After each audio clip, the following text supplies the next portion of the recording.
These are some of the pictures in Linton here, down.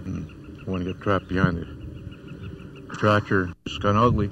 Pictures are all that's left of more than half of Leroy Materi's cattle. They were wiped out by ice chunks from Beaver Creek during some of the worst overland flooding in Linton's history. It was scary because the ice chunks were coming. The fence was over there and it was kind of pushing us to the fence line. Leroy was eventually rescued by the sheriff's motorboat. Once safe, he couldn't help but think about his livestock. Consider what it left behind, how they couldn't pull through it. They couldn't lay down. There was no water, no dry place to lay down. But I did help one heifer, but I couldn't. There was no dry place to put it, so I had to let it go.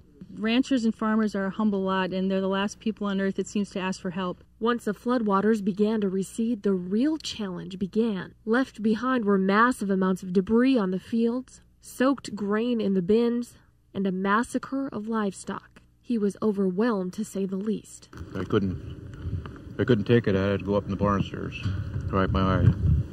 When I told him that people were going to come and help clean up his property, that's the first time that I actually heard a little bit of joy and relief in his voice.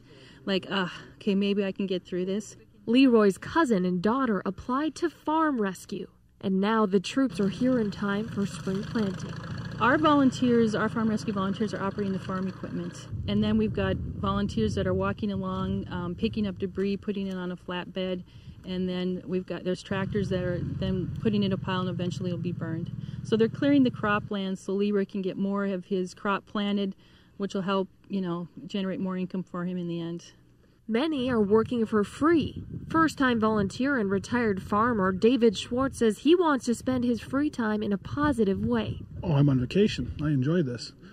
It's not less stressful than when you're doing it on your own. And a lot less stressful for Leroy. Without the help of the volunteers, he believes it would take 2 years to clean it all up on his own. And we're glad to be here and help him out.